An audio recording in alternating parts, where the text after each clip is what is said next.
Masarap na chicken schnitzel at chop suey na siguradong magugustuhan mo. Hello mga ka-cooking mommies! Bagong araw, bagong ulam naman ang ating lulutuin. Dito sa pan, mag-saute tayo ng ating onion. Saute lang natin hanggang maging translucent ito. Lagay na rin natin ang ating garlic. Saute lang natin hanggang maging translucent. Maluto ang ating sibuyas at saka bawang.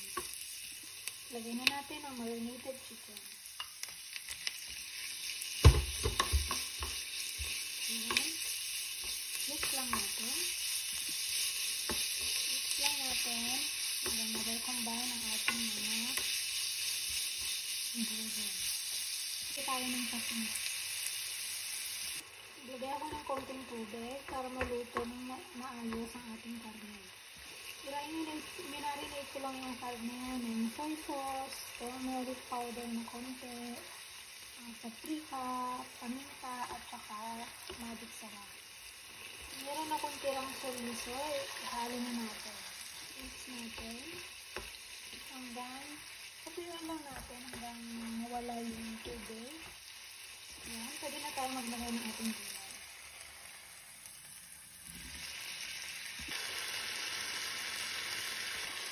Mix natin. Lagay na rin natin ang ating mushroom.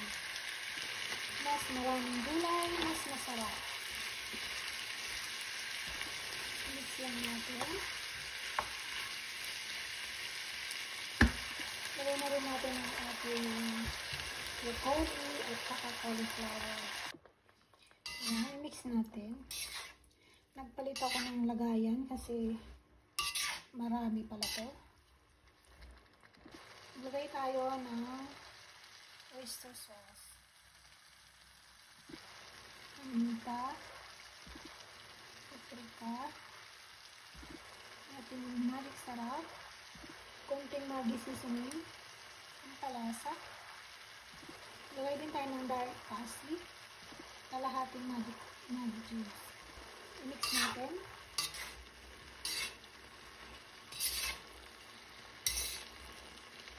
Lagyan na natin ang ating leeks. Ang ating bell pepper, lagyan na rin natin. Lagyan na rin natin ang ating cabbage. I-mix natin.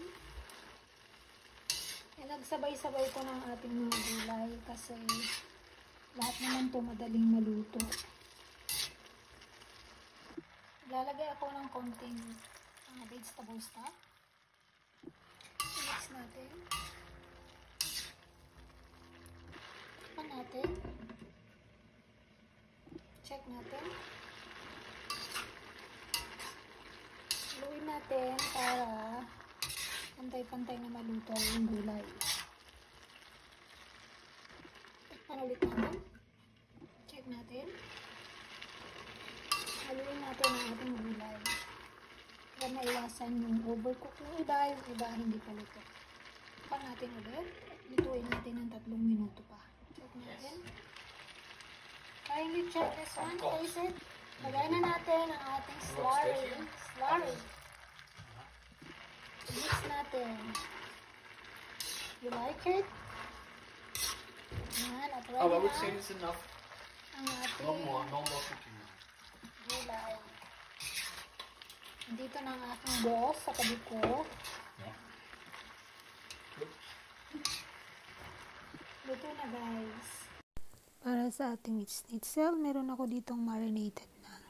Prito na natin.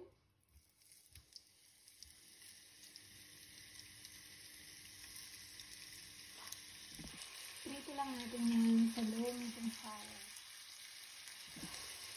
Kalahati lang to ng breast. Mati ko lang yung sa gitna. Ayan, natin natin sa ganyan. Pwede na natin balik pa rin.